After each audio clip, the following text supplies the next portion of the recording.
Hello everyone, welcome to magnet prince. My name is Hemant Tumre. स्वागत किया जाता है आपके अपने चैनल मैग्नेट प्रिंस पे, जो प्रोवाइड करता है quality education full course content के साथ। जी हाँ, फुल कोर्स कंटेंट के साथ और बिल्कुल फ्री। केजी से लेकर 12 तक की एजुकेशन दी जाती है एकदम शानदार तरीके से। पूरे यूट्यूब के अंदर सर एकमात्र ऐसा चैनल जो आपको प्रोवाइड करता है पूरी क्वालिटी वाइज एजुकेशन बिल्कुल फ्री। कोई दिक्कत की बात नहीं होती है। जी हाँ, इसमें इंक्लूडेड होते हैं आपके topic wise lecture, NCERT, live lectures और आप देखें तो एमआईक्यूज, एमसीक्यूज, वन शॉट और क्या चाहिए। साथ ही साथ ई बुक्स और ई नोट्स भी आपको प्रोवाइड किया जाता है एकदम शानदार तरीके से। कोई प्रॉब्लम की बात नहीं। डन? पक्का ना? मान लें? ठीक है सर, आज क्या लेके आए हैं आप ये बताइए। ओ सर, एमआईक्यूज। आपको पता है कि स्ट्रक्चर ऑफ एटम के एमसीक्यूज खत्म कर दिए थे, तो अब बारी है किसकी? एमआईक्यूज की। किसकी बारी है सर जी? एमआईक्यूज की।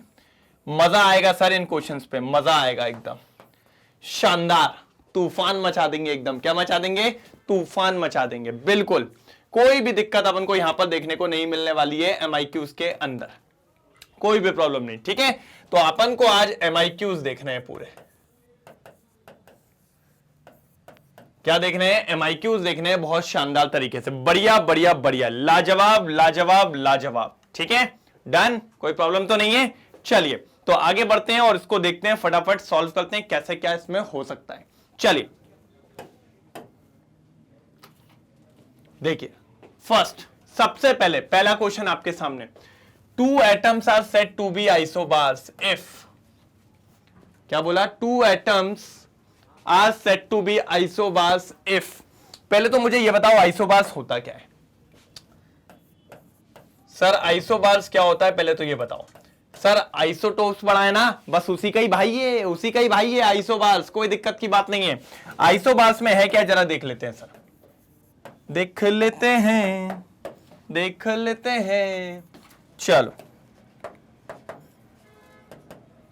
देख लेते हैं आइसोबार्स। आइसोबार्स क्या होते हैं? Atoms having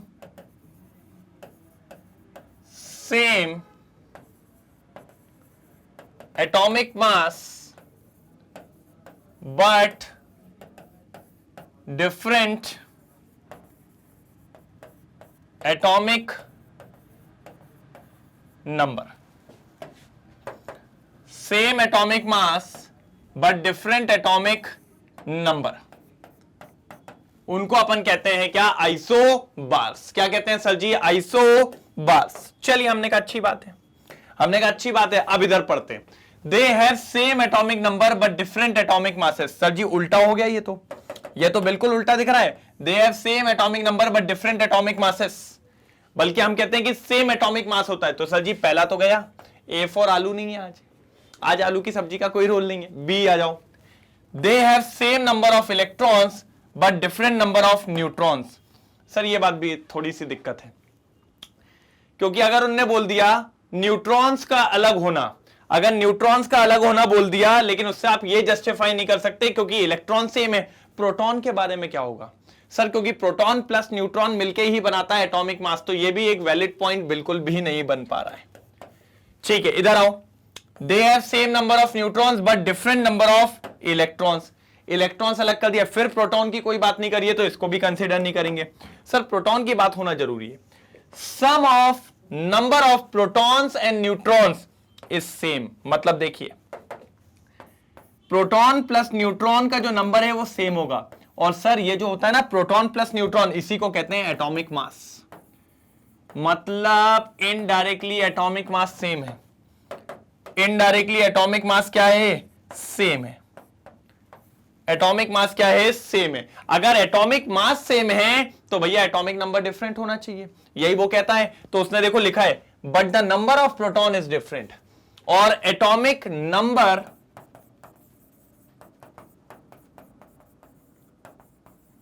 is equals to number of proton. क्या बोला? Atomic number equals to number of protons. मतलब अगर atomic number number of proton different होंगे तो एटॉमिक नंबर भी डिफरेंट होगा। यही कह रहा था, इसलिए सबसे बढ़िया option D for dhokla. D for dhokla, ये देखिए क्या हो जाएगा, डी फॉर ढोकला। जल्दी जल्दी जल्दी, डी फॉर ढोकला, कोई प्रॉब्लम की बात यहां पर नहीं है। Ding dong ding. चलिए फर्स्ट क्वेश्चन एमसीक्यू का यहां पर होता है समाप्त। जल्दी जल्दी जल्दी जल्दी, मोस्ट इंपॉर्टेंट क्वेश्चन का फर्स्ट क्वेश्चन यहां पर हो गया है क्लियर। पक्का नोट डाउन करिए, फिर आगे बढ़ते हैं।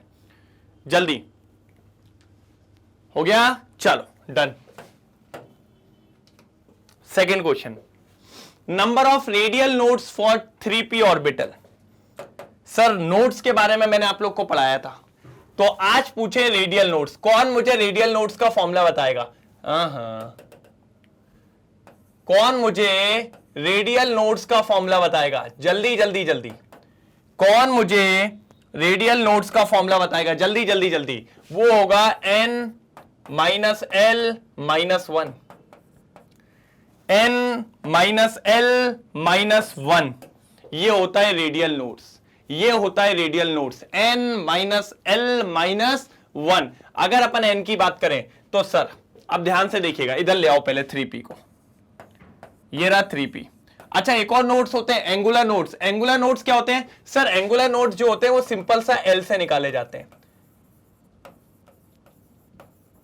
एंगल नोड्स का फॉर्मूला होता है l, इस तरीके से निकालते हुए चलते हैं, ठीक है।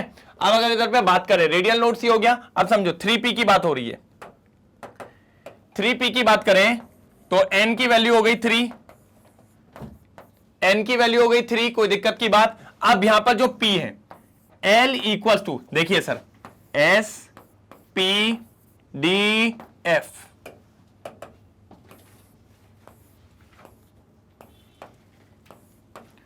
ये l। इस हिसाब से अगर देखें तो ये हो जाएगा 0 1 2 3, यही होना चाहिए कि नहीं? अच्छा p के हिसाब से l क्या होगा? 1 होगा। कितना होगा? 1 होगा। तो l की वैल्यू हो गई 1, ठीक है सर। तो अब देखिए n minus L minus 1 minus 1 कितना हो जाएगा? 3 माइनस 2 2 माइनस 1 कितना आ जाएगा सर जी? 1। तो फाइनली आपकी रेडियल नोड्स कितने हो जाएंगे? 1। आपके रेडियल नोड्स कितने हो जाएंगे? 1। बिल्कुल, रेडियल नोड्स यहां पर आपके हो गए 1। 1 बोले तो 1, 1 बोले तो 1, 1 बोले तो 1, 1 बोले तो 1। थोड़ा इसको ऐसा शिफ्ट कर लूं, ना ना ना ना ना ना ना ना, ये देखो। चलो क्योंकि फाइनली आंसर जो आ रहा है वो आपको दिख गया होगा 1 1 1 1। डी फॉर फिर से ढोकला। कहोगे सर आज डी डी लेके आए हो क्या सारे? मैंने कहा नहीं, देखना चाहता हूं किस किस के आंसर सही हैं, देखना चाहता हूं किस किस के आंसर्स सही है। जल्दी जल्दी जल्दी, D for dhokla. Question number 2 हो गया समाप्त। भैया जल्दी जल्दी जल्दी, टॉप 20 क्वेश्चन हैं अपने पास, मजा आएगा। ये हो गया अपना सेकंड वाला खत्म। जल्दी जल्दी जल्दी फटाफट करेंगे, फटाफट करेंगे, फटाफट, जल्दी जल्दी जल्दी जल्दी जल्दी जल्दी। हो गया second. Number of radial nodes for 3p orbital is, ठीक है, डन डन डना डन डन। क्या बोला? डन डना डन डन। चलो डन, ठीक है, क्लियर है, पक्का। चलिए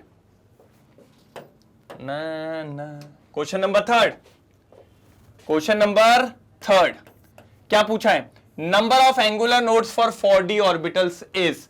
अभी आप बताओ तो, मैंने आपको एंगुलर नोड्स के बारे में बताया। एंगुलर नोड्स का फॉर्मूला भैया इसके पूरे के पूरे वीडियोस बने रखे हैं आपके पास, डिस्क्रिप्शन में आपको मेरी प्लेलिस्ट मिल जाएगी इस चैप्टर की। आप जाइए और सीधे जाके वहां पर देखिए, कोई दिक्कत की बात नहीं होगी। बिल्कुल आपको इसकी प्लेलिस्ट मिलेगी, कोई प्रॉब्लम नहीं आएगी। वहां पर हर चीज विस्तार से, बढ़िया तरीके से, शानदार तरीके से आपको करवाई गई है एक तरफा।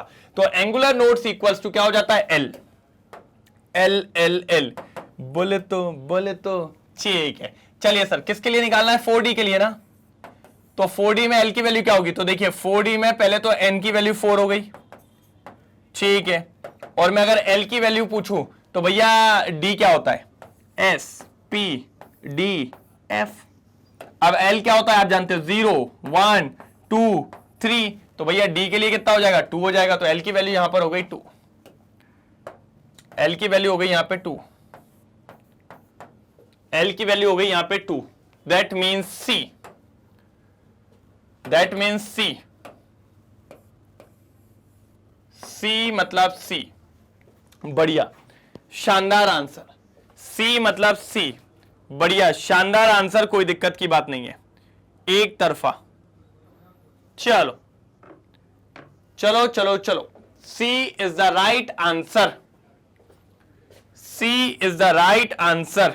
चलो डन डन, कूट आ गया कूट। चलिए आगे बढ़े, चलो चलो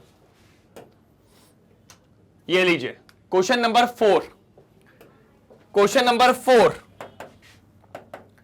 क्वेश्चन नंबर 4। भैया 1 2 3 हो गया, 1 2 3 4 5, अभी तो 4 पे ही है, 5 कहां से आ गया, इसलिए छोड़ दो। Which of the following is responsible to rule out the existence of definite part and trajectories of electron. Trajectories और डेफिनेट पार्ट्स के चलते रूल आउट द एग्जिस्टेंस, ठीक है, उस पर अपन को बात करनी है। सर देखिए बहुत बढ़िया है, कोई दिक्कत की बात नहीं है, ए बी सी डी 4 पे बात करेंगे, कोई दिक्कत नहीं है। मेरे हिसाब से बेटा क्या होता है ना, देखो existence of definite part and trajectories of electron का मतलब क्या हो रहा है कि भैया इलेक्ट्रॉन की पोजीशंस के बारे में बात। इस पूरी लाइन का सार वही है, इलेक्ट्रॉन की पोजीशन के बारे में।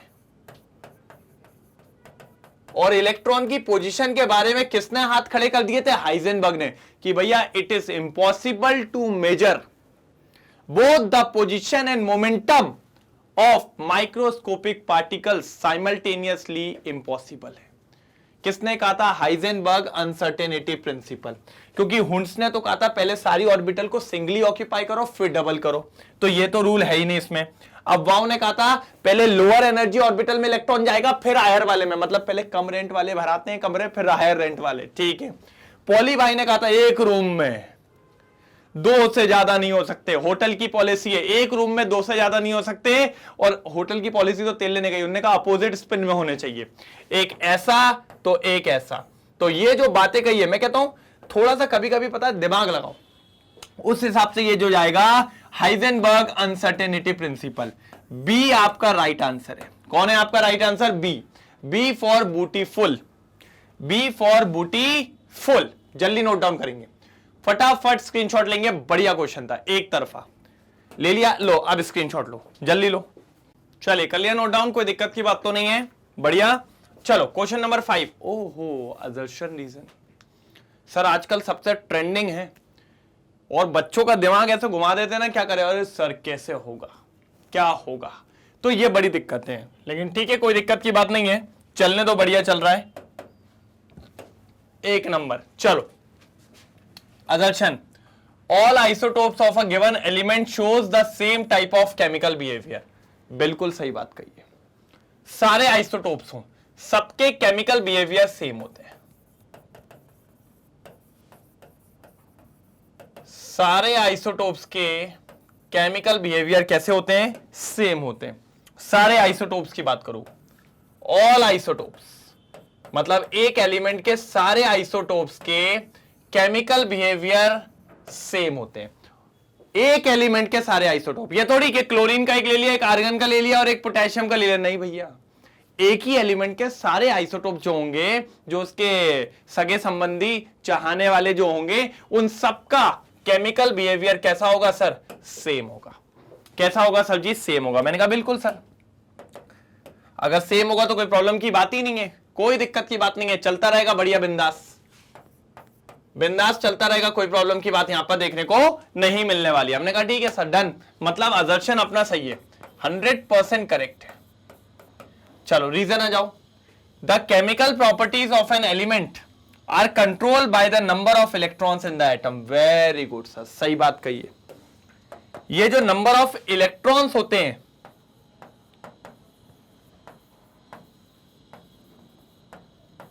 नंबर ऑफ इलेक्ट्रॉन्स जो होते हैं, एक बात याद रखिएगा, नंबर ऑफ इलेक्ट्रॉन्स जो होते हैं यही कंट्रोल करते हैं भैया केमिकल प्रॉपर्टीज को। बिल्कुल, इन्हीं के ही लेने देने से सारी चीजें चलती हैं, यही कंट्रोल करते हैं केमिकल प्रॉपर्टी को। बिल्कुल, यही कंट्रोल करते हैं केमिकल प्रॉपर्टी को, हर तरीके से यही कंट्रोल करते हैं। इसीलिए, और ये एग्जैक्ट रीजन भी रहा है इसका। तो सर जी अगर आप देखें तो 100% असर्शन करेक्ट है, 100% रीजन करेक्ट है, और सर करेक्ट एक्सप्लेनेशन है किसका? असर्शन का। इसीलिए अपन जाना चाहेंगे ए के साथ, ए फॉर आलू। Both A and R are true, both A and R are true and R is the correct explanation of A. और करेक्ट एक्सप्लेनेशन है किसका? ए का। बिल्कुल बिल्कुल बिल्कुल बिल्कुल, शानदार असर्शन था, एक तरफा असर्शन था। जल्दी नोट डाउन करिए, जल्दी जल्दी जल्दी, एक तरफा असर्शन था, फटाफट देखेंगे। बिल्कुल शानदार तरीके से हो गया, जल्दी नोट डाउन करेंगे, जल्दी जल्दी जल्दी हो जाए तो बताइएगा। डन, चलो अगला देखते हैं। पहले इसका नोट डाउन करो, कर लिया? चलो next question number 6। Black body is an ideal body that emits and absorbs radiation of all frequencies. क्या बोला है?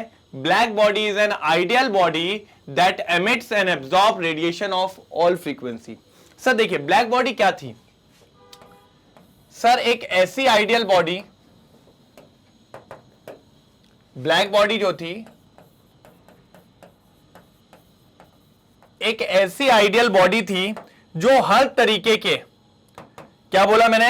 हर तरीके के रेडिएशंस को एब्जॉर्ब करने की पावर रखती है, हर तरीके के रेडिएशंस को एब्जॉर्ब करने की पावर रखती है, हर तरीके के रेडिएशंस को एब्जॉर्ब करने की पावर रखती है, और हर तरीके के रेडिएशंस को एमिट करने की पावर भी रखती है। 100% एमिटर भी कहलाती है और 100% एब्जॉर्बर भी कहलाती है, यह बात याद रखना। अब ब्लैक बॉडी इज 100% एमिटर और 100% एब्जॉर्बर, ये बात हमेशा याद रखना।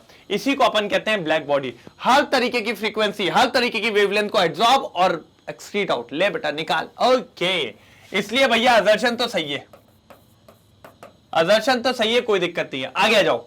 The frequency of radiation emitted by a body goes from a lower frequency to a higher frequency with an increase in temperature, with an increase in temperature। देखो कई हद तक ये पॉइंट सही है, लेकिन ये नहीं है कि सिर्फ लोअर वाली ही पहले फ्रीक्वेंसी निकलती है, ये फिक्स नहीं है। फ्रीक्वेंसीज बहुत सारी निकल जाती है, हायर भी निकलती है, लेकिन जैसे जैसे टेम्परेचर राइज होता है फ्रीक्वेंसीज हाई होती चली जाती है। लेकिन उसने बोला है लोअर टू हायर, ये वाला नहीं है कि सिर्फ लोअर फ्रीक्वेंसीज पहले निकलेंगी, नहीं सर, फ्रीक्वेंसीज कोई सी भी निकल सकती है, बट ये है कि आगे चल के फिर और ज्यादा टेम्परेचर पे फ्रीक्वेंसी और बढ़ती जाती है।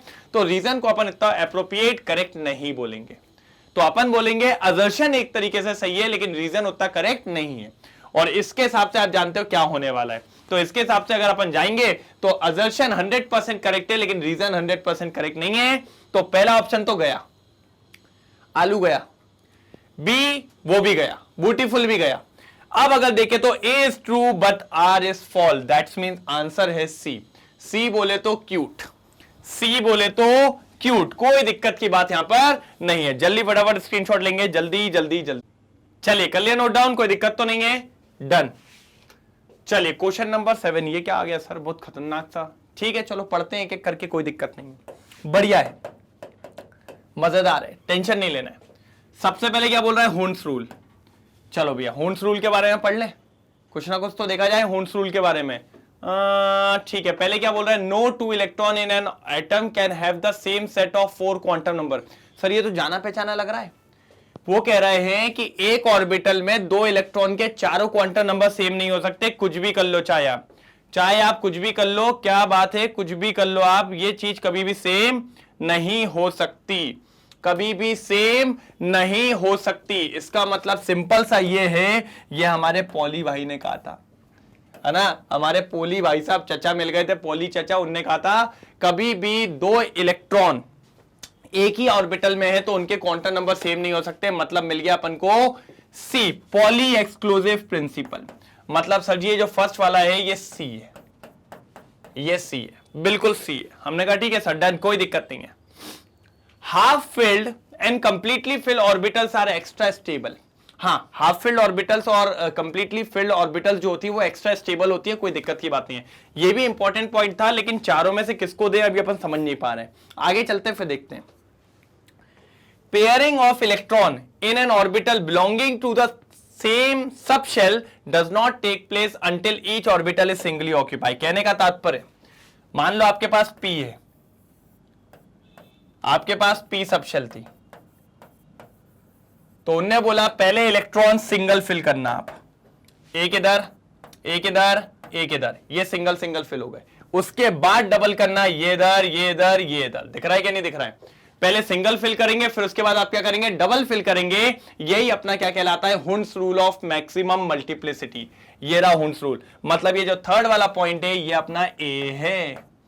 कौन है? ए है। ए ए ए ए ए ए ए ए ए, बिल्कुल ए है, कोई दिक्कत की बात नहीं आएगी, ए है ये अपना। चलो डन डन, अगर ए है तो कोई दिक्कत की बात नहीं है, चलेगा चलेगा चलेगा, बिल्कुल चलेगा, बिल्कुल चलेगा, बिल्कुल चलेगा। ये सी और ये ए, ये सी और ये ए, कोई दिक्कत नहीं है। चलो डन। अब क्या करें सर आगे? अब क्या करें? नेक्स्ट वाला पढ़ो। It is impossible to determine the exact position किसकी? इलेक्ट्रॉन की। एग्जैक्ट मोमेंटम किसकी? इलेक्ट्रॉन की बात करते हैं अपन मेनली, नहीं तो सब एटॉमिक पार्टिकल साइमल्टेनियसली एग्जैक्टली। और ये किसने कहा था? हाइजेनबर्ग ने। Delta X into delta P greater than H upon 4 pi. ये हाइजेनबर्ग अनसर्टेनिटी प्रिंसिपल ने ये बात कही थी, इसीलिए इस जगह पे आएगा अपना डी। डी फॉर ढोलक, डी फॉर ढोलक, डी फॉर ढोलक। कोई दिक्कत की बात? जल्दी देख लीजिए यहां तक, यहां तक मेरे हिसाब से सारी चीज क्लियर है। अब देखो, ए हो गया, सी हो गया, डी हो गया, बी बचा है बस। अब बचा है हमारा अब्वाव प्रिंसिपल। अब्वाव ने क्या कहा था वो देख लेते हैं। सर अब्वाव ने कहा तो बहुत बढ़िया चीज थी, लेकिन लास्ट पॉइंट देख ले, नहीं तो फिर इस वाले पॉइंट पे आएंगे अपन। In the ground state of atoms orbitals are filled in the order of increasing energy. Very good भैया, इनने यही कहा था। जैसे अगर आपको याद हो 1s 2s 2p, तो इनने कहा था पहले तो ऑर्बिटल्स को जमाओ इंक्रीजिंग ऑर्डर में, जो कि जमी हुई है। 1s से ज्यादा 2s की होती है, 2s से ज्यादा 2p की होती है। अब दूसरी बात भाई ने क्या कही थी? दूसरी भाई ने ये कहा था पहले इसके अंदर इलेक्ट्रॉन जाएगा, फिर इलेक्ट्रॉन बगल वाले बढ़ते क्रम में जाएगा, और फिर ऐसे बढ़ता चला जाएगा। मतलब हायर एनर्जी ऑर्बिटल में बाद में इलेक्ट्रॉन जाएगा, पहले जाएगा लोअर एनर्जी में। मैंने क्या बोला? जिस कमरे का रेंट, जिस रूम का रेंट कम होता है, पहले उसी को ऑक्यूपाई किया जाता है, फिर हायर वाले को। तो उस हिसाब से ये पक्का अब्वाव रूल की बात हुई है। तो यहां पर आ गया बी, यहां पर आ गया बी। तो सर सेकंड वाले का कोई ऑप्शन नहीं था, सेकंड वाले का कोई ऑप्शन नहीं था। अगर अपन देखें तो ए हुंस रूल का क्या आ रहा है? थर्ड। ए का थर्ड आया है, बी का फिफ्थ आया है, ये देखो ना, और सी का फर्स्ट आया है, और डी का अपना फोर्थ आया है। सर ये ऑर्डर आया हुआ है, ये ऑर्डर आपके पास लिखा होना चाहिए। जल्दी जल्दी स्क्रीनशॉट ले लो, फटाफट जल्दी जल्दी स्क्रीनशॉट ले लो, कोई दिक्कत की बात नहीं होगी। जल्दी जल्दी स्क्रीनशॉट ले लेंगे, कोई प्रॉब्लम की बात नहीं है यहां पे। जल्दी तेजी में लेंगे स्क्रीनशॉट, जल्दी तेजी में। हो गया? चलो ये देखो, A3 B5 C1 D4, yes बिल्कुल सही किया है। आ जाओ आगे, क्या बोल रहा है समझते हुए चलेंगे।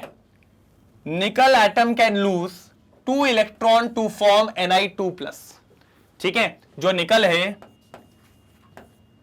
उसने 2 इलेक्ट्रॉन का लॉस कर दिया। अगर 2 इलेक्ट्रॉन का लॉस कर दिया तो वो क्या बना लेगा? 2। क्या बना लेगा? Ni+2। The atomic number of निकल इज 28।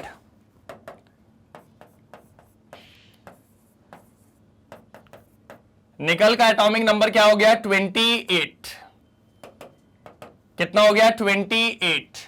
ठीक है, अगर निकल का एटॉमिक नंबर 28 हो गया, from which orbital of nickel lose 2 electrons, तो निकल ने किस ऑर्बिटल में से अपने इलेक्ट्रॉन लूज करे होंगे? अच्छा, ये तो बहुत इजी हो गया, सबको पता है। जल्दी बताओ किससे किए होंगे कमेंट सेक्शन में फटाफट। निकल होता है 28। 28 को लिखने का तरीका 1s2, 2s2, 2p6, 3s2, 3p6, very good, 3p6, 4s2, यही होगा, और फिर उसके बाद 3d 8, यही होगा। बिल्कुल, देखो 2, 4, 10, 12, 18, 20, 28। ठीक है सर, अब इलेक्ट्रॉन जो लूज होते हैं ना, वो आउटर मोस्ट शेल से लूज होते हैं। Electron lose from outer most shell, outer most shell से लूज होते हैं। इलेक्ट्रॉन जो लूज होते हैं वो किससे होते हैं? आउटर मोस्ट शेल से। आउटर मोस्ट कौन है? 4s वाला। आउटर मोस्ट कौन है? 4s वाला। तो बेसिकली 4s में से इलेक्ट्रॉन जाएगा, किस में से जाएगा? 4s में से इलेक्ट्रॉन चला जाएगा। कहां से चला जाएगा? 4s में से। तो यहां से 2 इलेक्ट्रॉन गायब हो जाएंगे, तो फाइनली जो इलेक्ट्रॉनिक कॉन्फ़िगरेशन बनेगा वो ये बनेगा कि यहां से ये गायब हो गया,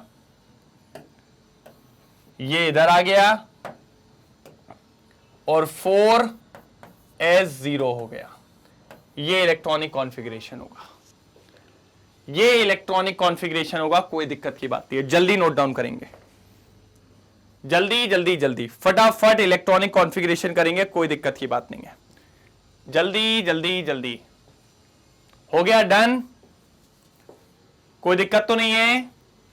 जल्दी नोट डाउन करिए, 4s0, 4s में से इलेक्ट्रॉन्स जाएंगे पक्का। ये देखिए सर, कहां से गया? 4s में से, पक्का, चेक। तो ये हो गया क्वेश्चन नंबर 8। क्वेश्चन नंबर 9, ठीक है सर, क्या पूछा है? Calculate the total number of angular nodes and radial nodes present in 3p orbital. ठीक है सर, बेसिकली बात कर रहे हैं 3p ऑर्बिटल की। 3p ऑर्बिटल के अंदर उसने आपसे पूछा है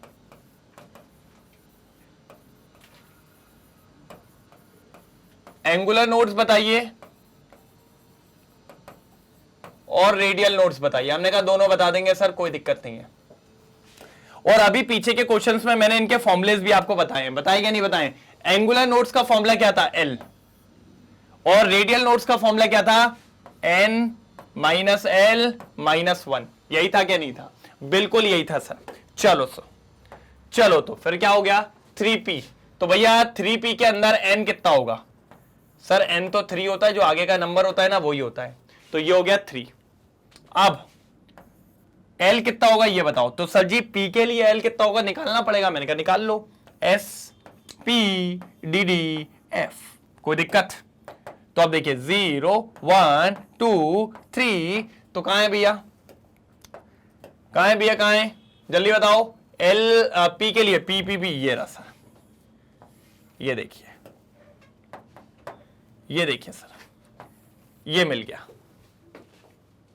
दिख रहा है 1 के नहीं दिख रहा है? तो यहां से अपन को वैल्यू मिल गई सर जी 1, यहां से वैल्यू मिल गई अपन को 1, कोई दिक्कत की बात नहीं है। Chill chill chill. चलिए, तो एंगुलर नोड्स की अब वैल्यू बता दीजिए सर। L के बराबर है तो L यहां पर 1 है, तो एंगुलर नोड्स कितना हो गया? 1। रेडियल नोड्स निकालना है। रेडियल नोड्स क्या होता है? N - L - 1। तो N का है 333 -1 -1, तो 3 - 2, ये भी कितना आ रहा है? 1 आ रहा है ये भी। तो सर चाहे एंगुलर नोड्स ले लो चाहे रेडियल नोड्स ले लो, 3p के केस में दोनों के दोनों 1 आ रहे हैं, दोनों 1 आ रहे हैं। जल्दी नोट डाउन करेंगे, जल्दी जल्दी जल्दी फटाफट नोट डाउन करेंगे, कोई दिक्कत की बात नहीं है, कोई भी दिक्कत की बात नहीं है, फटाफट नोट डाउन करेंगे। जल्दी हो गया, हो गया, जल्दी बताओ हो जाए तो, फटाफट जल्दी, कंफर्म। ठीक है ठीक है, ये वाला हटा दूं, ये हट गया, कोई दिक्कत तो नहीं। चलो एक बार देखो, ये देखिए sir, for 2p orbital principal quantum number n equals to 3 and azimuthal quantum number l equals to 1।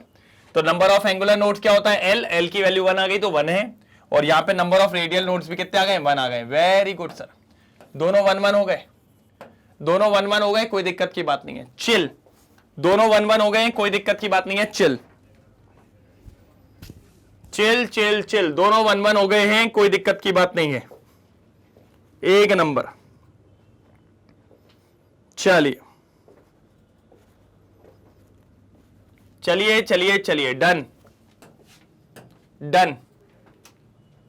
ठीक है, क्वेश्चन नंबर 10 क्या बोल रहा है, क्वेश्चन नंबर 10 क्या बोल रहा है, देखते हैं जरा। विच ऑफ द फॉलोइंग, जल्दी जल्दी जल्दी, मजा आएगा। विच of the following will not show deflection from the path on passing through the electric field. मतलब अपन ने मान लो एक इलेक्ट्रिक फील्ड बना ली, ठीक है, ये इलेक्ट्रिक फील्ड बनाई, मान लो ये पॉजिटिव पूरा एक साइड और ये नेगेटिव एक साइड। अब इसके बीच में से क्या होगा, इन पार्टिकल्स को अपन क्या करेंगे, मूव करवाएंगे। सर जी कोई भी अगर चार्ज पार्टिकल होगा तो डेफिनेटली अट्रैक्ट कर जाएगा, कोई भी। जैसे अगर देखें तो अपन बात करें कैथोड रेस, पक्की बात है कहीं ना कहीं अट्रैक्ट कर जाएगी क्योंकि चार्ज पार्टिकल है। साथ ही साथ इलेक्ट्रॉन चार्ज पार्टिकल है, अट्रैक्ट कर जाएंगे। साथ ही साथ बात करें प्रोटॉन, चार्ज पार्टिकल है, कहीं ना कहीं अट्रैक्ट कर जाएंगे। पक्की बात है क्या नहीं है। तो ये तीनों तो डिफ्लेक्शन दिखाएंगे, ये तीनों के तीनों क्या दिखाएंगे, डिफ्लेक्शन शो करेंगे, डिफ्लेक्शन शो करेंगे, पक्की बात है। ठीक है, वो कहते हैं ना बहक जाएंगे, गिर जाएंगे, बिल्कुल वही वाली बात होने वाली है। ठीक है, पिघल जाएंगे। लेकिन तो हमें यही बताना है कि सख्त कौन है। तो भैया सख्त है यहां पर सर जी न्यूट्रॉन। न्यूट्रॉन यहां से चलना चालू होगा, नारन नारन नारा ना ना ना ना ना ना निकल जाएगा। क्यों, क्योंकि जो न्यूट्रॉन है वो न्यूट्रल पार्टिकल है, और न्यूट्रल पार्टिकल है तो ना उसको भैया पॉजिटिव हिला पाएगा ना उसको नेगेटिव हिला पाएगा। तो इस चारों के पास में से सिर्फ एक बताना है जो डिफ्लेक्शन नहीं दिखाएगा, तो वो है न्यूट्रॉन। क्योंकि न्यूट्रॉन जो होता है वो न्यूट्रल पार्टिकल होता है, ना वो पॉजिटिव प्लेट की तरफ जाएगा ना नेगेटिव, तो वो इलेक्ट्रिक फील्ड में कोई भी डिफ्लेक्शन दिखाने लायक नहीं, बिंदास निकल जाएगा बिल्कुल, बिना कोई डरे बिना कोई डटे, धम धम धम धम करते हुए आगे चला जाएगा। जल्दी नोट डाउन करेंगे फटाफट, जल्दी जल्दी जल्दी जल्दी जल्दी जल्दी। कोई प्रॉब्लम तो नहीं, कोई प्रॉब्लम तो नहीं, जल्दी बताओ, कोई प्रॉब्लम तो नहीं। चलो जल्दी एक बार देखें, इनने भी लिखा ही होगा, neutron being neutral will not show deflection from the path on passing through an electric field. बिल्कुल यही बात कही थी। Proton, cathode rays and electron being the charge particle will show deflection from the path on passing through an electric field, an electric field। बिल्कुल, तो डरना नहीं है, टेंशन तो लेना ही नहीं है, टेंशन तो लेना ही नहीं है, कोई प्रॉब्लम नहीं आएगी, कोई कुछ नहीं कर पाएगा। अपन को सिर्फ अपना काम करते चलना है बस, बाकी सब अपन देख लेंगे, बाकी सब अपन देख लेंगे, एक एक को बिंदास तरीके से देख लेंगे। ठीक है, डन, कोई प्रॉब्लम तो नहीं है। चलिए चलिए चलिए चलिए आगे बढ़ते हैं, बिल्कुल आगे बढ़ते हैं, कोई दिक्कत की बात नहीं आने वाली है। चलो कर लिया, इसका स्क्रीनशॉट ले लो, पहले एक बार स्क्रीनशॉट ले लिया करो, जल्दी ले लिया। चलो हाँ, क्वेश्चन नंबर 11 क्या कह रहा है ये, इसका भी सुनना जरूरी है भाई, हर क्वेश्चन को सुनना जरूरी है। दिल विल बना दे क्या भैया, एक बार सेशन को लाइक जरूर कर दीजिएगा। चलो भैया तो एक बार बना देते हैं, बड़ा दिन हो गया है ना, बढ़िया वाला दिल, कि आप लोग इसी बहाने लाइक तो कर दो।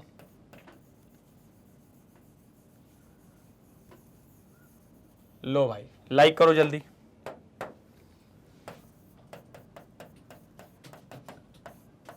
लाइक करो जल्दी, लाइक करो फटाफट, लाइक करते चलो जल्दी जल्दी लाइक करेंगे, जल्दी हो गया सेशन लाइक। चलो सर, तो क्वेश्चन नंबर 11 भी बढ़िया होगा सर, पढ़ के तो देखें, पढ़ने से समझ में आएगा कैसा है कैसा नहीं है।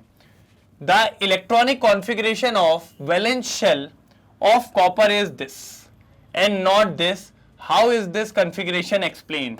वो कह रहे हैं कि जो कॉपर होता है, हम भी ऐसा सोचते थे कि अगर 29 है तो उसके हिसाब से वो होना चाहिए 3d9 4s2, लेकिन ये ऐसा ना होके जज्बात पलट गए हमारे।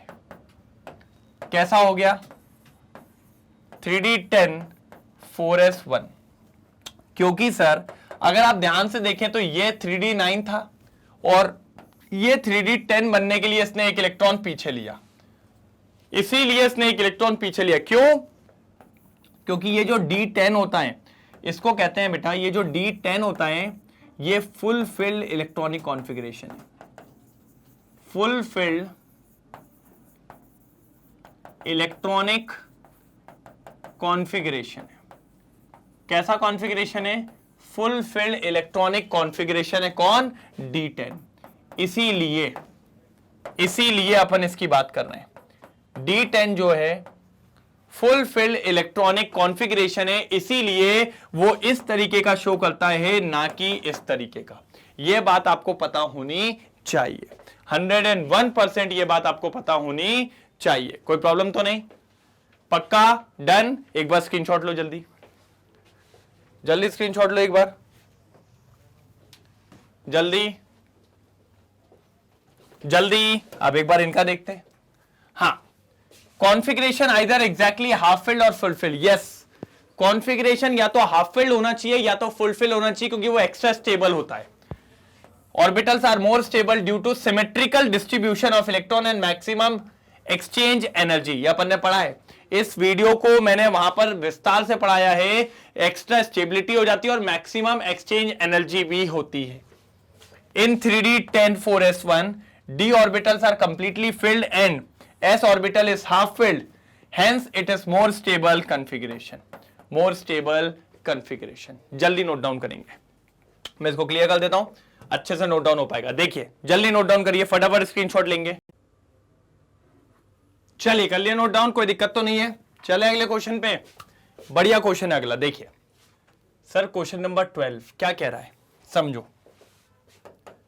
The effect of uncertainty principle is significant only for motion of microscopic particle and is negligible for the macroscopic particle. Justify the statement with the help of suitable example। Sir क्या होता है कि जो अनसर्टेनिटी प्रिंसिपल था, मैंने आपको पहले भी कहा था,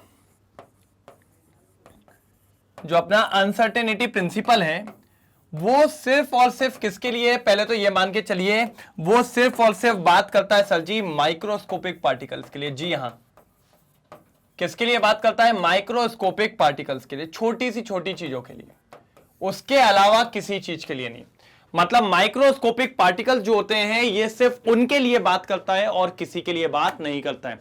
इन्हीं के लिए सिग्निफिकेंट कहलाता है, मतलब इन्हीं के लिए वैल्यू देखने लायक आएगी।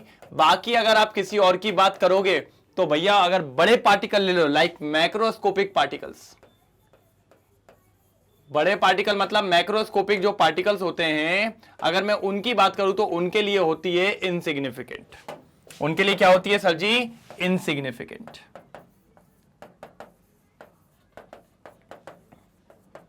क्या होती है सर जी? उनके लिए इनसिग्निफिकेंट देखने को मिलता है। अपन को क्या देखने को मिलता है? इनसिग्निफिकेंट। किसके लिए? मैक्रोस्कोपिक। तो उन्होंने कहा सर एक एग्जांपल के साथ बता दो। मैंने कहा ठीक है सर बता देंगे कि एग्जांपल के साथ, कोई दिक्कत की बात तो नहीं है कि जो अनसर्टेनिटी आती है वो देखने योग्य है कि नहीं है वो आप बता दीजिए। मैंने कहा ठीक है एक ले लेते हैं एग्जाम्पल, अपन आ जाओ एग्जाम्पल ले लेते हैं, कोई भी एक मास ले लेते हैं। लेट सपोज मास अपन ले लेते हैं एक अपने हिसाब से, मास ले लेते हैं अपन क्या माने, मिलीग्राम मान ले, मिलीग्राम ले लिया, चलो 1 मिलीग्राम ले लिया, ठीक है। मिली मतलब 10⁻³ ग्राम, यही होगा क्या नहीं होगा? और भैया इसको अगर मैं केजी में करूं तो कितना हो जाएगा? 10⁻⁻6 केजी। तो ये ले लिया अपन ने, ये लेके तैयार कर लिया, ठीक है सर। क्या होता है uncertainty principle? Delta x uncertainty in position into uncertainty in velocity. वैसे तो ग्रेटर देन होता है h/4πm, ये होता है, ठीक है। लेकिन अगर मैं आपको बोलूं तो जब भी क्वेश्चन सॉल्व करते हैं तो इक्वल्स टू वाला ले लेते हैं। तो delta X into delta V equals to h/4πm, यही होगा, ठीक है सर। अब अगर इसको और देखें तो h की वैल्यू क्या होती है? Planck's constant 6.6 into 10⁻34 upon 4 into 3.14 into m कितना है अपना 10⁻6 -6, ठीक है, ठीक है, ठीक है, ठीक है। आगे बढ़ाओ,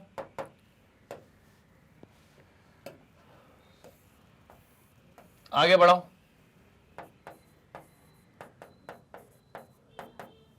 ये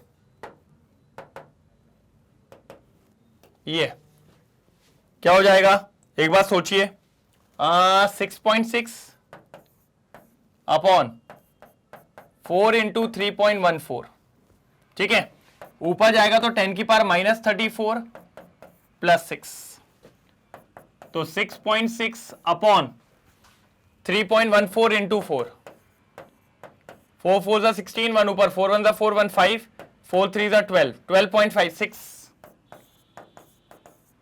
12.56 इंटू 10⁻34 प्लस 6, -34 प्लस 6 -28। और मैं अगर देखूं सर, वैसे तो मैं अप्रोक्सीमेट पे जाऊंगा, बस ज्यादा पूरा क्लियर नहीं, ये लगभग मुझे 0.5 दिख रहा है, लगभग मुझे 0.5 दिख रहा है। मैं मानता हूं इसको डबल करूंगा तो 13 हो जाएगा, लेकिन फिर भी मैं इसको 0.5 मान लेता हूं। तो कितना आ रहा है? 0.5 इंटू 10⁻28। सर ये आंसर है। और आप ये बताओ सर, ये आंसर कुछ ज्यादा छोटा नहीं है, इनसिग्निफिकेंट नहीं है सर, ये इतना छोटा है 10⁻28, समझ रहे हैं आप?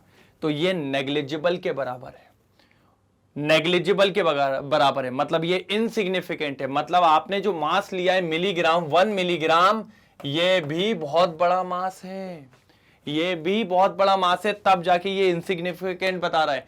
तभी मैंने कहा है कि अनसर्टेनिटी प्रिंसिपल सिर्फ और सिर्फ एक बंदे के लिए चलता है, उस बंदे का नाम है माइक्रोस्कोपिक पार्टिकल्स। अगर आप माइक्रोस्कोपिक पार्टिकल्स को लोगे तभी जाके आपको ये जो अनसर्टेनिटी है इसकी वैल्यू सिग्निफिकेंटली दिखेगी, सिग्निफिकेंटली महसूस कर पाओगे। थोड़ा -28 का पता है, आता ना पता लापता हो जाएगा ये बिल्कुल। तो इसीलिए अपन इसको बिल्कुल भी कंसिडर नहीं करते हैं, ये बात आपको पता होनी चाहिए।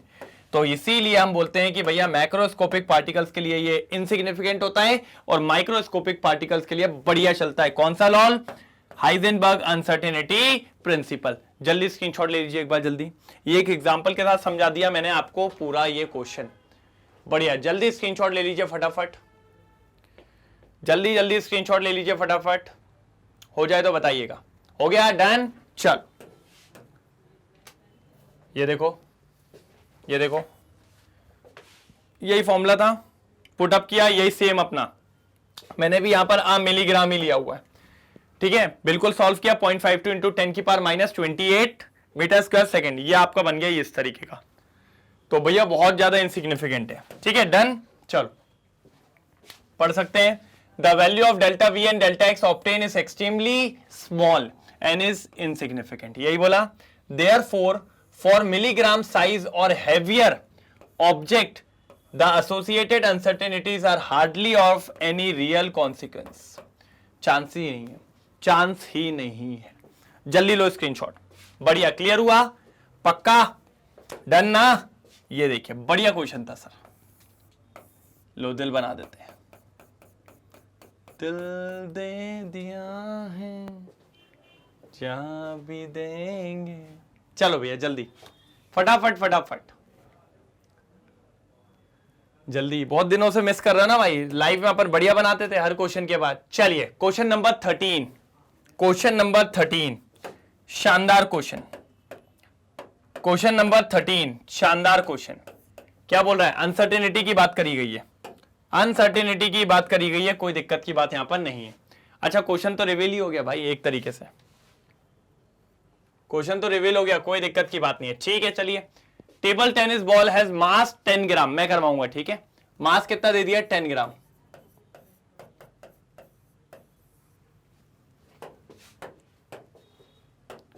मास कितना दे दिया? 10 ग्राम। स्पीड कितनी है? 90 मीटर पर सेकेंड। 90 मीटर पर सेकेंड स्पीड मतलब वेलोसिटी मान के चलो, कोई दिक्कत नहीं है। उसमें बोला है 4% की एक्यूरेसी, मतलब यहां पर अनसर्टेनिटी निकाल लो। 4% बोला है ना, तो 4/100 इंटू 90। ठीक है, क्या हो जाएगा देखो जरा, इससे ये गया 4 9 36, 3.6 आ जाएगी। ये आ गई delta we, uncertainty in velocity. Uncertainty in velocity आपको क्या निकालना है? अनसर्टेनिटी इन मेनली पोजीशन। पहले तो आपको स्पीड निकालना था, वो निकाल दी डेल्टा वी। अब आपको निकालना है डेल्टा एक्स। तो हमारे पास फॉर्मूला होता है delta X into M del V equals to H upon 4 pi, ये फॉर्मूला है। यहां से आपको क्या निकालना है? Delta X. तो देखिए एच ऊपर है, 6.6 इंटू 10 की पावर -34 दिख रहा है, अपॉन 4 पाई, 4 इंटू 3.14 इंटू, अब अगर आप देखें तो मास नीचे जाएगा। मास कितना दिया हुआ है? 10 ग्राम। सर इसको कन्वर्ट करो किलोग्राम में, क्या हो जाएगा? 10 इंटू 10 की पावर -3 इंटू, और डेल्टा वी भी नीचे जाएगा, वो कितना निकाला है? 3.6। सर बस आपको ये सॉल्व करना है। जिसने इसको सॉल्व कर डाला उसकी लाइफ झिंगा लाला। बस आपको मैंने क्या बोला सर, मैंने ऐसे कई क्वेश्चंस आपको करवाए, अभी सिर्फ याद दिला रहा हूं, प्रैक्टिस करवा रहा हूं। इस तरीके का सॉल्व करना है आपको। आप इसको सॉल्व कर लेंगे, आपका काम हो जाएगा। सेम इधर किया है, देखिए अनसर्टेनिटी इन स्पीड निकालना था, 4% ऑफ 90 था, तो 4% ऑफ 90 देखिए ये करा, 3.6 आ गया। ये फॉर्मूला रखा बस इनने, ये फॉर्मूला रख के रखा है। बिल्कुल सेम किया होगा जो अपन ने किया है, सेम चीज है जो अपन ने करी हुई है, बिल्कुल सेम चीज। 6.6 इंटू 10 की पावर -34 ऊपर है, 4 3.14 10 10 की पावर -3 और 3.6। जब आप इसको पूरा सॉल्व करोगे तो आपको एग्जैक्टली यही आंसर मिलने वाला है जो मेरे सामने। बिल्कुल किसका आंसर है? Delta x. डेल्टा एक्स आपके सामने तैयार हो जाएगा, डेल्टा एक्स। कोई प्रॉब्लम की बात यहां पर नहीं होने वाली है। चिल चिल चिल, बढ़िया बढ़िया बढ़िया बढ़िया। कोई प्रॉब्लम हो तो बताइए, कोई प्रॉब्लम हो तो बताइए, बिल्कुल बता दीजिए, कोई भी दिक्कत हो तो। चलो चलो चलो चलो चलो चलो चलो, ठीक है, हो गया डन। ठीक है, ठीक ठीक ठीक। चलिए क्या बोलना चाह रहा है सर? मजेदार क्या बोलेगा ये यार, क्या ही बताएगा सर। मेरा बस पार्ट ये है, मैं कैलकुलेशन नहीं कराऊंगा, मैं आपको बस बता दूंगा कैसे करना है, क्या करना है, फिर आपके ऊपर है। ठीक है, चलो आ जाओ। Chlorophyll present in green leaves of plant absorb light at 4.6 into 10 की power 14 hertz. Calculate the wavelength of radiation in nanometer. पहले एक बात बताता हूं मैं आपको। सर मुझे ये बताओ, क्लोरोफिल एक कॉम्प्लेक्स कंपाउंड होता है, आप सबको पता होगा। क्लोरोफिल एक कॉम्प्लेक्स कंपाउंड होता है। ये किस मेटल का कॉम्प्लेक्स होता है ये कमेंट सेक्शन में बताएंगे। कौन सा मेटल इसमें होता है जो कॉम्प्लेक्स कंपाउंड बनाता है, ये आपको बताना भैया। कंपाउंड क्या होता है क्लोरोफिल का? जल्दी जल्दी जल्दी, तब मजा आएगा। देखते हैं क्या है, कौन बता पाता है। ठीक है, नैनोमीटर में बताना है। सर जी क्या दिया हुआ है? Absorb lights. देखिए हर्ट्ज में दिया है, मतलब पक्की बात है, फ्रीक्वेंसी दी है।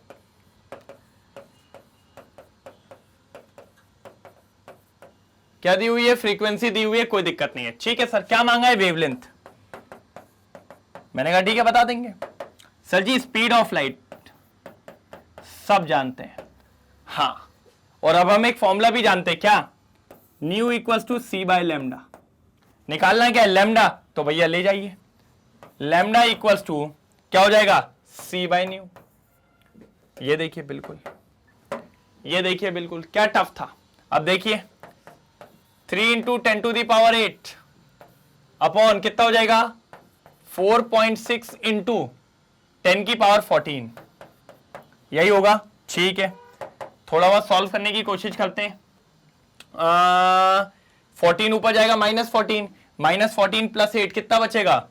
6 -6 और यहां क्या बचेगा 3/4.6 3/4.6। एक काम करो, एक इससे 0 ले लो, मतलब क्या ले लो सर, एक 0 ले लो, 30 बनाओ, ऊपर 30 बनाओगे तो ये हो जाएगा 10⁻⁻7।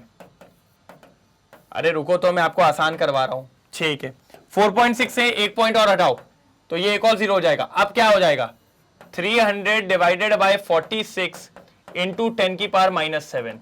अब बहुत आसान हो गया। अब 300 को 46 से डिवाइड लगाना बहुत आसान है बेटा, बहुत आसान है इसको डिवाइड लगाना। मेरे हिसाब से 6 से जाएगा, 6 6 जा 36, 3 ऊपर 6 4 जा 24 27। आई थिंक यही होना चाहिए, 4 6 जा 24 ना, 24, हाँ बिल्कुल यही होगा। ये बचेगा 24, पॉइंट लगा दो 0 हो जाएगा। फिर ये जाएगा 5 में कितना होगा, 5 6 जा 30, 3 ऊपर 5 4 जा 20 23 10, फिर 100 हो जाएगा, 100 बोले तो 2।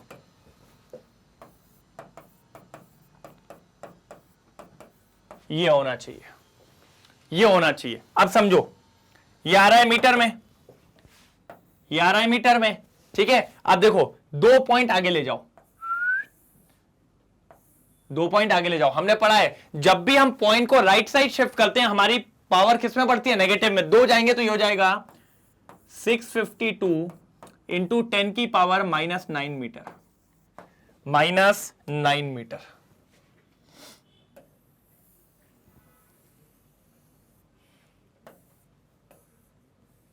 -9 मीटर, समझ तो, समझो तो, -9 मीटर, बिल्कुल बिल्कुल। और फिर ये देखो -9 को क्या लिख सकते हैं अपन, 652 नैनोमीटर। -9 को लिख सकते हैं 652 नैनोमीटर, क्योंकि उसने बोला था नैनोमीटर में आंसर चाहिए,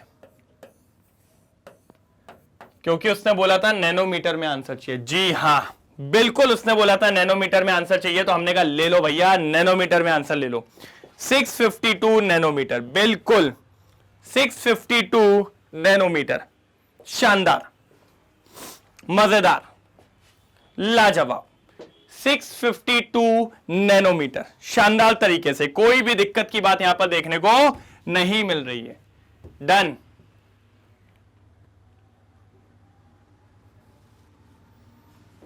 ठीक है, ठीक है, क्लियर है। अच्छा एक और चीज पूछिए, विच पार्ट, एक और भाई, which part of the electromagnetic spectrum does it belongs to.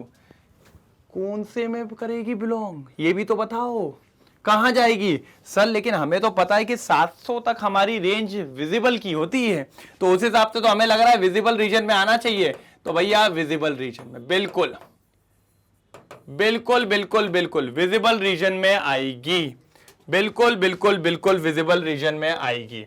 पहले एक काम करो, इसका स्क्रीनशॉट ले लो, फिर मैं इसको हटाता हूं, फिर अपन आगे देखते हैं। जल्दी जल्दी जल्दी जल्दी, फिर अपन आगे देखते हैं बिंदास तरीके से। हो गया, चलो।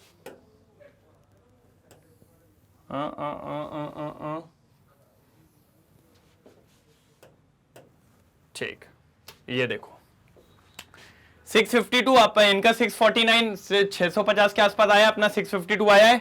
और कहां पर लाई कर रही है आप खुद देख सकते हो। सर जी मैंने झूठ नहीं बोला आपसे, झूठ मैं बोलता ही नहीं हूं। ये और ये विजिबल रीजन बिल्कुल दिख रहा है, कोई प्रॉब्लम तो नहीं है। डन डन डना डन, पक्का क्लियर है। चलो एक बार क्लियर कर देता हूं, इसका स्क्रीनशॉट और ले लो, जल्दी लो।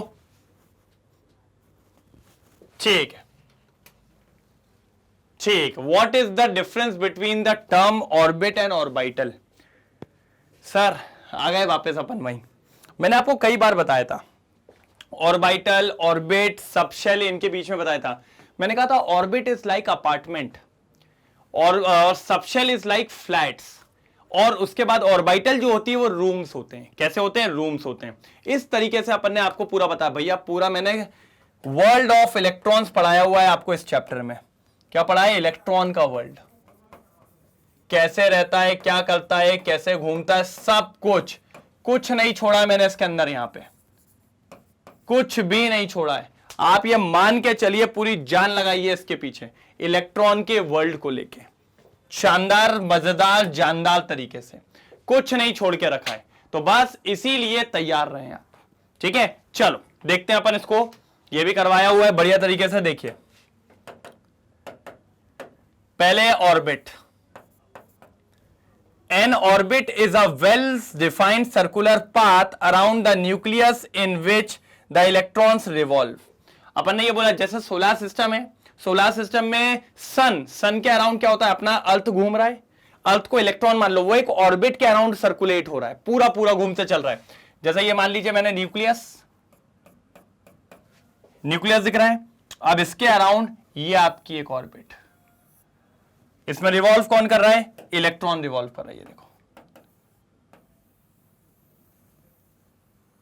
ये इलेक्ट्रॉन रिवॉल्व करते जा रहा है इस तरीके से, ये इलेक्ट्रॉन रिवॉल्व करते हुए जा रहा है, इसको अपन क्या कहते हैं, ऑर्बिट कहते हैं। क्या कहते हैं, orbit. Very good, very good. An orbital is a 3-dimensional space around the nucleus with the probability of finding an electron is maximum up to 90%।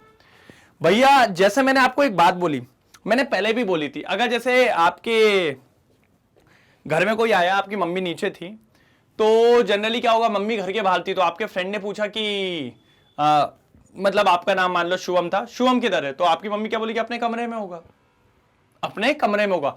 हो सकता है उस टाइम पे तुम वॉशरूम में बैठे हो सकता है उस टाइम पे किचन में कुछ कर रहे हो सकता है उस टाइम पे सोफे पे पड़े हो उल्टे, है ना, सो रहे थे बढ़िया बिंदास, या फिर टीवी चला रहे थे। लेकिन मैक्सिमम टाइम आपके पाए जाने की प्रोबेबिलिटी कहां होती है, आपके बेडरूम में। इसीलिए आपकी मम्मी ने सीधा आंसर दे दिया कि वो बेडरूम में पड़ा होगा। यही होती है कि इलेक्ट्रॉन के पाए जाने की प्रोबेबिलिटी सबसे ज्यादा किसमें होती है, ऑर्बिटल में। इसलिए अपन कहते हैं ऑर्बिटल न्यूक्लियस के अराउंड ऐसी 3-dimensional स्पेस है जहां पर इलेक्ट्रॉन के पाए जाने की प्रोबेबिलिटी सबसे ज्यादा है। लगभग कितना, 90%। बहुत होता है सर बहुत होता है, बहुत ज्यादा। तो ये बात याद रखना, ऑर्बिट के अंदर छोटी छोटी जगहें जिनको ऑर्बिटल्स का नाम देते हैं, जहां पर इलेक्ट्रॉन के पाए जाने की प्रोबेबिलिटी सबसे ज्यादा होती है। ये पहला पॉइंट। दूसरा पॉइंट, फिर अपन जानते हैं ऑर्बिट तो सर्कुलर शेप की होती है, डिस्क शेप की, ऐसे गोल गोल। लेकिन ऑर्बिटल के शेप अलग अलग होता है, एस का गोला, पी का डम्बल, है ना, और उसके बाद फिर आप अगर डी का देखा तो डबल डम्बल। इस तरीके से शेप किसके बदलते हैं, ऑर्बिटल के, लेकिन ऑर्बिट्स के शेप सेम रहते हैं। All orbits are circular and disc like. इधर आओ, different orbitals have different shape. अलग अलग ऑर्बिटल्स के अलग अलग शेप देखने को मिलते हैं। फटाफट लेंगे इसका स्क्रीनशॉट। 2 पॉइंट्स हो चुके हैं, 2 पॉइंट्स हो चुके हैं, कोई दिक्कत की बात नहीं है, कोई दिक्कत की बात नहीं है, 2 पॉइंट्स हो चुके हैं। ठीक है, कोई प्रॉब्लम नहीं है, डन। चलो अब देखिए, फिर the concept of N orbit is not in accordance with the wave characteristics of electron with uncertainty principle. Orbit का कंसेप्ट बहुत पहले का आ चुका था, वो बिल्कुल भी बेस्ड नहीं है अनसर्टेनिटी या वेव थ्योरी के। लेकिन ये जो है अपना orbital, the concept of an orbital is in accordance with the wave characteristics of electrons and uncertainty principle. मतलब ये ऑर्बिटल का केस कब आया था, जब uncertainty principle as well as wave theory दोनों आ चुकी थी उसके बाद। लेकिन इसके ऊपर ऐसा कोई भी इसका वर्चस्व नहीं है कि इन दोनों ये लोग इसको सक्सेसफुली लेके आए, और या उसके अकॉर्डिंग्स भी नहीं है। ऑर्बिट अलग चला आ रहा है, ऑर्बिटल बाद में डिस्कवर हुई है। फिर आगे बात करें तो अगर देखें तो ऑर्बिटल के अंदर एक ऑर्बिटल, मैंने क्या बोला सर, ऑर्बिटल मतलब इज लाइक रूम, और रूम में मैक्सिमम 2 इलेक्ट्रॉन, ये फिक्स है। एक ऑर्बिटल में मैक्सिमम 2 लोग हो सकते हैं, एक ऑर्बिटल में मैक्सिमम 2 लोग हो सकते हैं, जो आपको फिक्स रखना है। The maximum number of electrons present in any orbital is 2। कितने हो सकते हैं, 2 2 2। लेकिन सर एक ऑर्बिट के अंदर मैक्सिमम इलेक्ट्रॉन होते हैं 2n²। कितने होते हैं, 2n²। अगर आपने सेकेंड ऑर्बिट में पूछा तो n की वैल्यू 2 हो जाएगी, तो 2n² लगाओगे तो 8 इलेक्ट्रॉन हो जाएंगे। अगर आपने थर्ड ऑर्बिट में पूछा तो n की वैल्यू 3 हो जाएगी, और फिर अगर आपने यहां पर 2n² लगाया तो आपके इलेक्ट्रॉन्स हो जाएंगे 18 इलेक्ट्रॉन्स हो जाएंगे। कितने हो जाएंगे, 18 इलेक्ट्रॉन्स। यहां पर 8 और यहां पर 18 इलेक्ट्रॉन्स हो जाएंगे। कितने हो जाएंगे? 8 और 18 इलेक्ट्रॉन्स हो जाएंगे, जो कि अपन को देखने को मिलेंगे। बिल्कुल बिल्कुल बिल्कुल शानदार। जल्दी नोट डाउन करेंगे, जल्दी जल्दी जल्दी नोट डाउन करेंगे, फटाफट फटाफट जल्दी देखेंगे, जल्दी हो गया।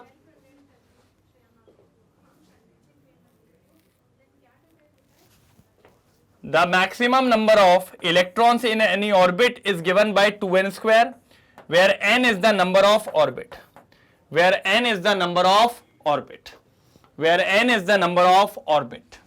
ये होता है ऑर्बिट और ऑर्बिटल वाला यहां पर समाप्त।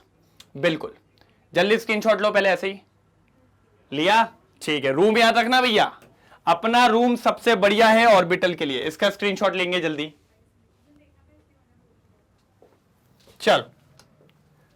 चलिए ये question number 16। What is the experimental evidence in support of the ideas that electronic energies in an atom are quantized.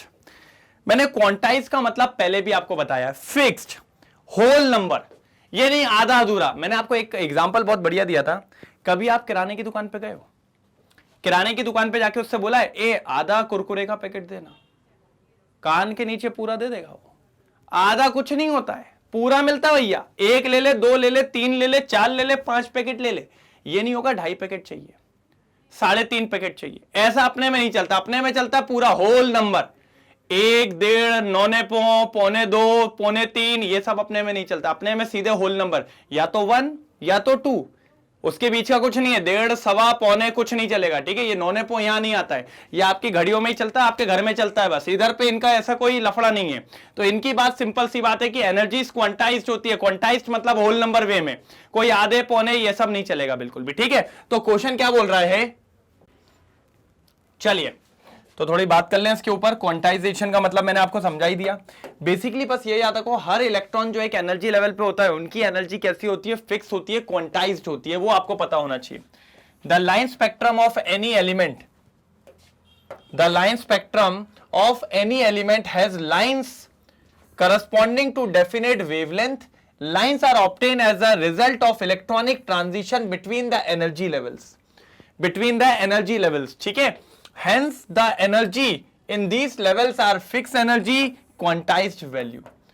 और जब भी कोई इलेक्ट्रॉन अपनी एनर्जी छोड़ता है या लेता है ना, वो भी क्वांटाइज्ड फॉर्म में होती है। मतलब फिक्स अमाउंट ऑफ एनर्जी छोड़ेगा। मतलब मान लो 20 जूल छोड़ दी, 25 जूल ले ली। ऐसा नहीं होता 20.5 जूल छोड़ी, नहीं भैया। Energy should be quantized, fixed, whole number. मन मर्जी के हिसाब से कुछ भी नहीं होगा। आधा ले लो, पूरा ले लो, पूरा ले लो, आधा ले लो, 1.5 ले लो, 2.5 ले लो, ऐसा नहीं चलेगा। क्वांटाइज्ड का मतलब ही ये होता है। सर ये वर्ड अपने आप में ही बहुत तगड़ा वर्ड है, तो इस वर्ड से बिल्कुल भी हल्के में नहीं लेना है। क्वांटाइज्ड मतलब quantized, fixed, fixed value, whole number form में।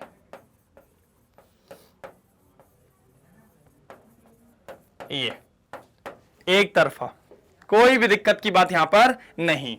डन डन, कोई दिक्कत तो नहीं। बिल्कुल सिंपल क्वेश्चन था, इस पे ऐसे कुछ ज्यादा खतरनाक वाली बात नहीं थी। चलिए 17 क्या बोल रहा है, out of electron and proton which one will have a higher velocity to produce matter waves of the same wavelength, explain it। Sir वो कह रहा है कि 2 लोग हैं आपके पास, ठीक है,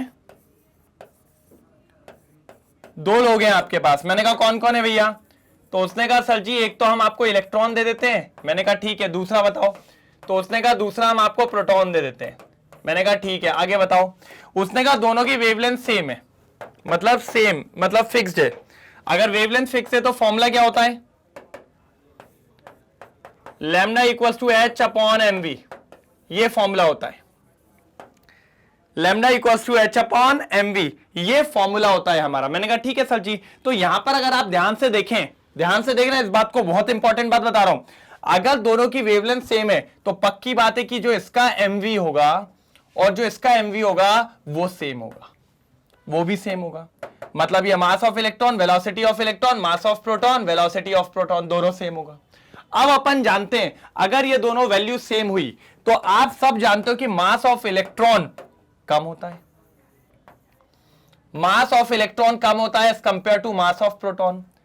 तो सर वैल्यू सेम करने के लिए अगर मास कम होगा तो वेलोसिटी डेफिनेटली ज्यादा होगी, तो therefore velocity of electron is more as compare to velocity of proton. ये चीज थी, तो यहां से पता चल गया कि किसकी वेलोसिटी ज्यादा होगी, इलेक्ट्रॉन की। बिल्कुल सिंपल था, कहां टेंशन ले रहे थे, बिल्कुल सिंपल बात कही मैंने। जल्दी फटाफट नोट डाउन, फटाफट note down velocity of electron, जल्दी जल्दी जल्दी फटाफट नोट डाउन, एक नंबर नोट डाउन, कोई दिक्कत की बात नहीं है, बिल्कुल ठीक है, हो गया, कोई दिक्कत तो नहीं है। तो यहां से अपना क्लियर हो गया कि भैया इलेक्ट्रॉन की वेलोसिटी ज्यादा है एज कंपेयर टू प्रोटॉन। क्यों? क्योंकि भैया इलेक्ट्रॉन का मास कम होता है सर जी, और प्रोटॉन का मास ज्यादा होता है। तो इस बात को ध्यान में रखते हुए आपको इस चीज को समझना पड़ेगा, इस चीज को समझना पड़ेगा। कोई दिक्कत तो नहीं, कोई प्रॉब्लम तो नहीं, पक्का डन ना? ठीक है सर, चलिए चलिए चलिए, कोई प्रॉब्लम की बात नहीं है, ठीक है, डन, ओके, कोई दिक्कत तो नहीं है, ठीक है सर, मान गए आपकी बात सर, बिल्कुल मान गए आपकी बात, कोई प्रॉब्लम नहीं है, ठीक ठीक, स्क्रीनशॉट ले लीजिए, फिर आपको एक और बात दिखाता हूं पीछे। ये देखिए, from de Broglie equation wavelength अपनी क्या है, lambda equals to H upon M V. इधर आ जाइए, for same wavelength for two different particles electron and proton. ये देखिए m1 v1 equals to m2 v2 हो जाएगा। h is constant, lesser the mass of the particle greater will be the velocity, hence electron will have higher velocity, electron will have higher velocity। यही तो मैंने कहा था, यही तो मैं कहते हुए चल रहा था, कोई दिक्कत की बात यहां पर नहीं है। क्लियर क्लियर क्लियर, दर्द दिल, बिल्कुल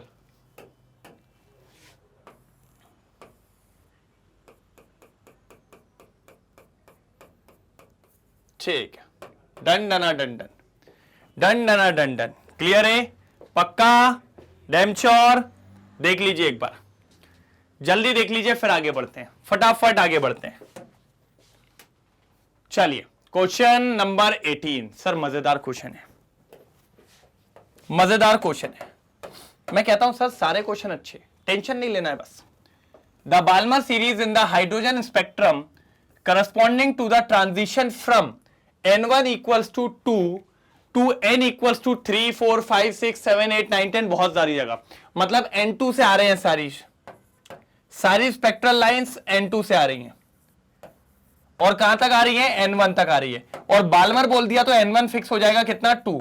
बाल्मर के लिए n1 फिक्स होता है कितना, 2, और ऊपर कुछ भी हो सकता है, 3 से आ रही हो, 4 से आ रही हो, 5 से आ रही हो, 6 7 अप टू इंफिनिटी से आ रही हो, कोई दिक्कत की बात नहीं है। हमने कहा ठीक है, done. This series lies in the visible region. हाँ, बार्मर सीरीज के जितने भी ऊपर से आते हैं सबके सब कहां लाई करते हैं, अपने विजिबल रीजन में। Calculate the wave number of the line associated with the transition in Balmer series when the electron moves from n equals to 4।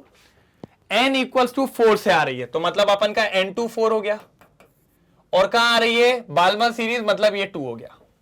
ठीक है, क्या मांग लिया, वेव नंबर, कह रहा है वेव नंबर निकाल दो। मैंने कहा ठीक है सर, निकाल देंगे वेव नंबर, फॉर्मूला बहुत इजी है, 1 अपॉन लैम्डा ले लो या वेव नंबर ले लो, इक्वल्स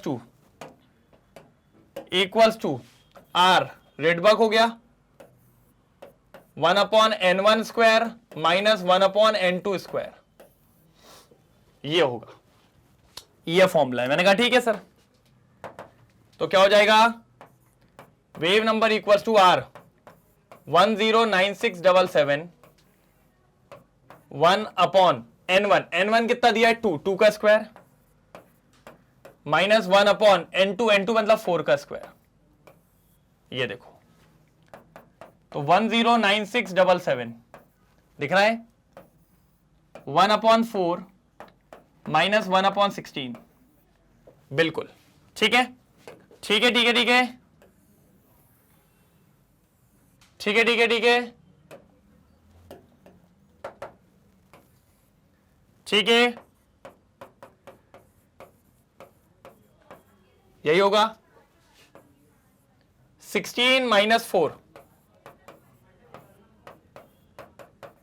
यही होगा इंटू 12 अपॉन 16 इंटू 4, 4 से काटो 3,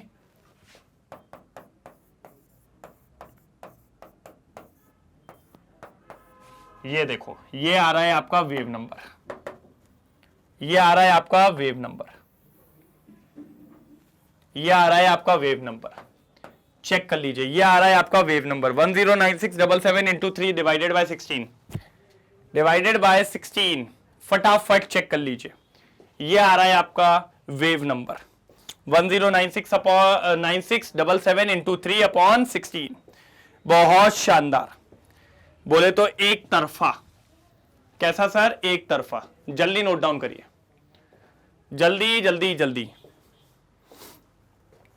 हो गया?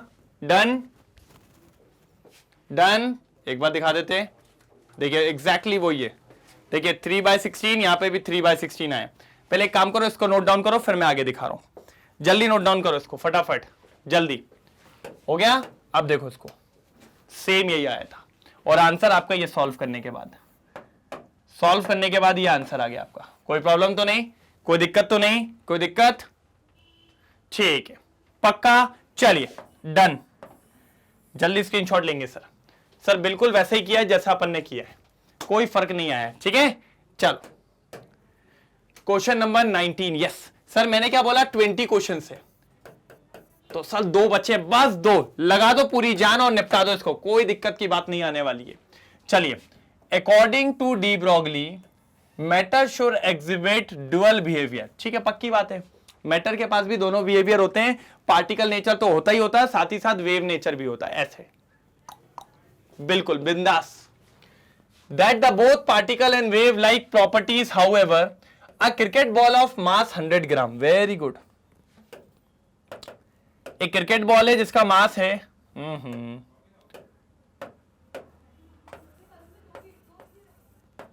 एक क्रिकेट बॉल है जिसका मास है 100 ग्राम। ठीक है। Does not move like a wave when it is thrown by a bowler at a speed of 100 kilometre per hour. अरे भगवान, 100 किलोमीटर पर आवर, बहुत ज्यादा नहीं फेंक दी। ठीक है sir. Calculate the wavelength of the ball and explain why it does not show wave nature. क्यों वो वेव नेचर नहीं दिखा रहा है, क्यों दिक्कत आ रही है? मैंने कहा ठीक है देख लेते हैं। सर मैंने कहा पहले इसको मैं मीटर पर सेकंड में करना चाहूंगा। मीटर में करूंगा तो किलोमीटर को मीटर में करने के लिए क्या हो जाएगा? 100 आएगा कि 1000 आएगा? जल्दी बताओ। मीटर को सेंटीमीटर में, किलोमीटर को मीटर में करने के लिए 1000 आएगा। अपॉन कितना आएगा? सर आर्क से ये मिनट और मिनट से ये सेकंड में हो गया। ठीक है सर। नारन नारन नारन नारन 1000 अपॉन 36 बचेगा। ठीक है, ऐसे रख लो। अभी ऐसे रख लो, कोई दिक्कत नहीं है। और क्या है सर? और कुछ नहीं है, वेवलेंथ निकालना है तो lambda equals to h upon mv। ठीक है, 6.6 इंटू 10 की पावर माइनस 34। मास 100 किलोग्राम में करने के लिए क्या करेंगे? हो गया किलोग्राम। ये किलोग्राम हो गया और ये वेलोसिटी। अब अगर आप ध्यान से देखो तो सर ये तो गया, 36 ऊपर चला जाएगा।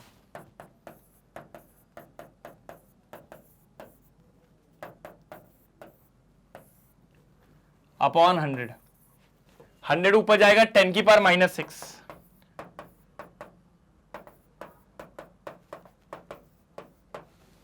ये देखिए, ये देखिए, बिल्कुल वही किया है।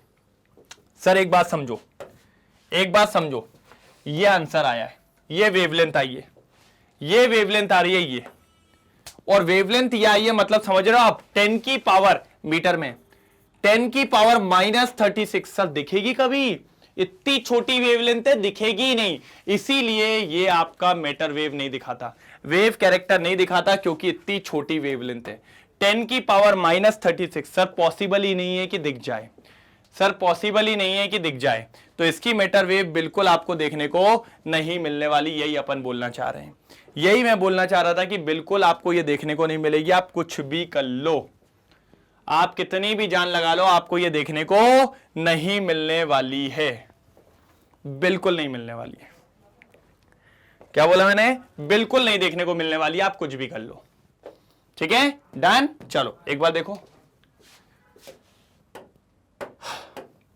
मास ये देखिए, वेलोसिटी यही खत्म किया, यही निकाला, यही फॉर्मूला लगाया था, यही सॉल्व करके निकाला। As the wavelength is very small so wave number cannot be detected, cannot be detected, chance ही नहीं है वेव नंबर का या वेवलेंथ का, इसीलिए इसकी मीटर वेव देखने को नहीं मिलेगी। फटाफट फटाफट फटाफट लास्ट क्वेश्चन आ गए हैं। यस, जल्दी सेशन को लाइक कर दीजिएगा, एक बार लाइक और शेयर जरूर करते चलना है। ठीक है, डन। चल अब आ जाओ सर, अब आ जाओ सर, मजा तो अब आएगा। Last question, question number 20, question number 20, जल्दी क्वेश्चन नंबर 20 देखने वाले हैं। क्वेश्चन नंबर 20, चलो। The arrangement of orbital on the basis of energy is based upon n+1 value, n+1 नहीं n+l। अब वाव ने हमें दिया था कभी भी किसी भी सबशेल या फिर ऑर्बिटल की एनर्जी निकालनी हो तो आप इससे निकालना n+l वैल्यूज। ठीक है, lower the value of n+l lower is the energy, तो उसकी एनर्जी कम होगी अगर वैल्यू कम आए। For orbital having same values of n+l, अगर n+l की वैल्यू सेम आ रही है तो फिर जिसका n छोटा होगा उसको छोटी एनर्जी बोला जाता है। हमने कहा ठीक है सर, कोई दिक्कत की बात नहीं है। चलो पहला दे दिया 1s 2s 3s 2p। Sir ये तो मैं आपको कहूंगा, ये एक मैं बताऊंगा, बाकी तो सब आप करेंगे और मुझे आंसर देना है आप कमेंट सेक्शन में। पहला बताऊंगा बस 1s 2s 3s और आपका 2p। ठीक है, अब समझो 1s में n क्या है 1, l क्या है 0, इधर पे n क्या है 2, l क्या है 0, इधर पे n क्या है 3, l क्या है 0, इधर पे n क्या है 2, l क्या है 1। करो सब में n+l, जल्दी करो। 1+1 2+, ठीक है ठीक है ठीक है, कोई दिक्कत। अब अगर आप देखें तो सबसे कम एनर्जी किसकी? इसकी, तो इसको जमाने के लिए सबसे कम हो जाएगी 1s, फिर किसकी हो जाएगी ये 2s। अब यहां क्वेश्चन फंस गया, जब n+l दोनों के बराबर हो तो फिर n को देखना, जिसका n छोटा हो। किसका छोटा है? इसका, तो ये पहले इसकी एनर्जी कम, और जिसका n ज्यादा उसकी एनर्जी ज्यादा। ये लीजिए सर जमा दिया, ये लीजिए सर जमा दिया, बिल्कुल पहला question increasing order of energy में जमा दिया, शानदार तरीके से जमा दिया, कोई दिक्कत की बात नहीं हुई। डन डन डन डन, ठीक, क्लियर है? जल्दी स्क्रीनशॉट लो ना ना। चल अब आपको एक बात बताऊं सर, ये मैंने कर दिया है, आपको ये 3 करने हैं, BCD, ये होमवर्क है।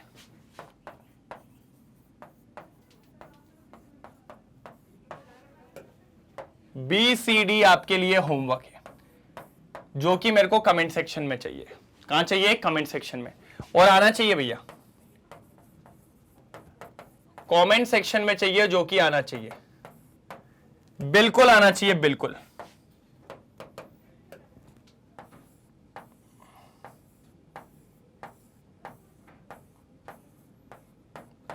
बिल्कुल कमेंट सेक्शन में आना चाहिए, कोई दिक्कत की बात नहीं होनी चाहिए, बिल्कुल बिल्कुल बिल्कुल। ठीक है, डन हो गया, जल्दी स्क्रीनशॉट ले लीजिए, पीछे आंसर दिख जाएंगे यार। ये भी क्वेश्चन है, इसमें भी वो ये सेम लोअर एनर्जी वाला बताना है, आपको ही बताना है।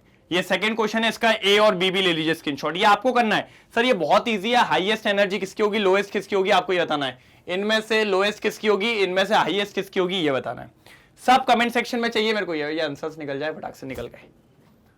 आंसर्स वाला छुपाना रहता है मेरे को, नहीं तो आप लोग तो आंसर्स वाला देख लेते हो फट से कि लो अब तो आंसर मिल गया, अब तो मिल गया नहीं। चलिए कोई दिक्कत तो नहीं, मजा आया सर। यहां पर खत्म हो गए हैं इसके MIQs, मोस्ट इंपॉर्टेंट क्वेश्चंस। अब आगे मिलेगा कुछ नया, बिंदास पक्का।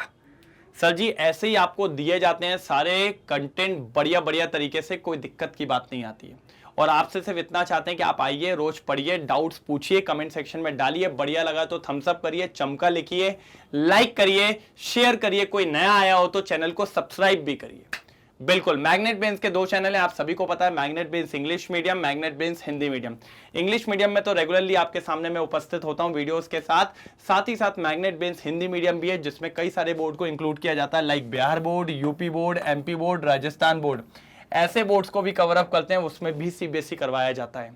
तो जो भी आपके हिंदी मीडियम वाले दोस्तों, उनको भी लिया, बोला चल पढ़ेंगे साथ में, कोई दिक्कत नहीं आने वाली है। बाकी इंग्लिश मीडियम में तो आप जानते हैं बहुत सारी चीजें करवाई जाती है, इवन क्रैश कोर्स और दिल्ली बोर्ड, ये सबको भी कवर अप करते हैं, कोई दिक्कत की बात नहीं है, सब कुछ चलता है। साथ ही साथ वैदिक मैथ्स और स्पोकन इंग्लिश भी आपका यहां पर कवर अप किया जाता है मैग्नेट ब्रेन्स के एक शानदार से चैनल पे। ठीक है, सारे लेक्चर्स को आप YouTube पे तो देख ही रहे हैं, अगर आप चाहें तो इसको इसकी वेबसाइट पे भी देख सकते हैं मैग्नेट ब्रेन्स की, जहां पर बिल्कुल आपको ऐड नहीं मिलेंगे, ऐड फ्री रहता है, प्लेलिस्ट के फॉर्म में सब जमा हुआ मिल जाएगा। सेम चीज YouTube पे भी, अगर यहां मजा आ रहा हो तो यहां भी चलने दीजिए, कोई दिक्कत की बात नहीं है। कोई नया आया हो तो चैनल को सब्सक्राइब करना बिल्कुल ना भूलें, मजा आ गया हो तो एक बार चमका लिखेंगे, लाइक और शेयर करना बिल्कुल नहीं भूलेंगे। फिर मिलते हैं एक और धुआंधार लेक्चर में, शानदार लेक्चर में, जो आपके सामने होगा कल, उसमें आने वाला है और शानदार मजा। तब तक के लिए bye bye, thank you so much, जय हिंद।